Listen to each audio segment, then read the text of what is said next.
Hey guys, in this video, I will show you how to add a Capital One card to Apple Wallet. Alright, so let's begin with the video. So the first thing that you want to do here is you want to open up the settings on your Apple device. From there, you want to go to the bottom of your screen. That's where the Apple Wallet settings should be located. And from there, you just want to click on Add a Card option under Payment Cards. And from there, you just want to click on the Debit or Credit Card option under the Add to Wallet.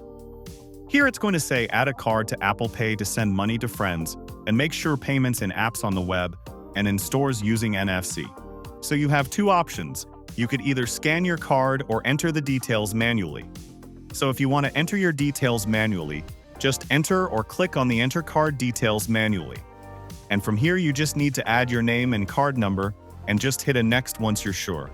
So that's basically how you can add a Capital One card to Apple Wallet. So that's all for this video. Consider subscribing if you find it helpful, and I'll catch you in the next one. Thanks.